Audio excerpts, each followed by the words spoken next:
A noite caía sobre o mar da Galileia e a escuridão cobria a embarcação onde os discípulos navegavam. O vento soprava com força e as ondas agitadas balançavam o barco de um lado para o outro.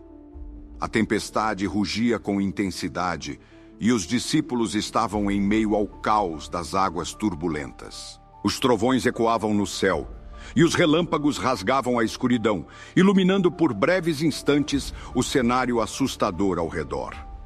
Cada rajada de vento parecia empurrar a embarcação ainda mais para as profundezas do mar.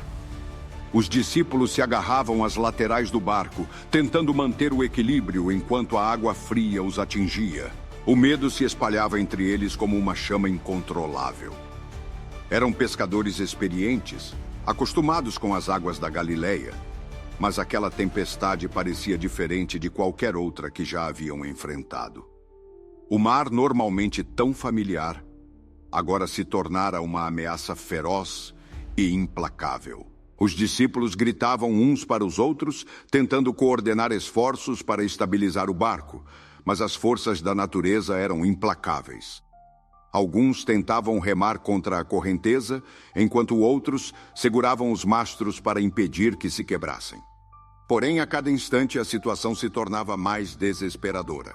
A chuva castigava seus rostos, e os ventos uivavam como se fossem vozes invisíveis, trazendo um aviso sombrio.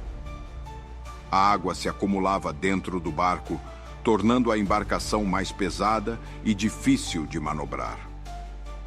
Cada um deles sentia a tensão no ar, e seus corações batiam acelerados diante do perigo iminente. Em meio ao desespero, um sentimento de impotência tomava conta dos discípulos. Tudo o que sabiam sobre o mar parecia inútil diante da fúria avassaladora daquela tempestade. Suas forças estavam se esgotando e o medo crescia como uma sombra em seus corações. Cada relâmpago revelava rostos apavorados, olhos arregalados e mãos trêmulas.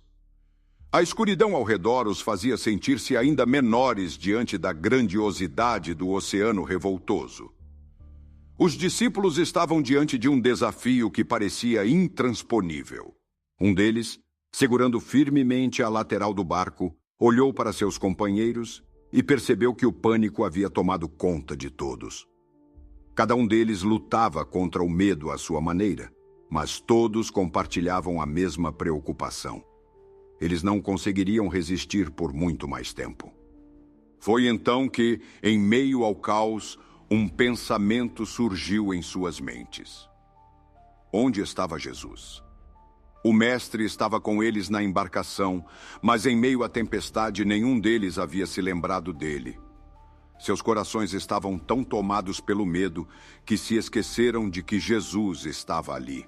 Com dificuldade, alguns discípulos se moveram pelo barco, tentando encontrar o mestre. A chuva e os ventos tornavam a tarefa quase impossível, mas eles persistiram.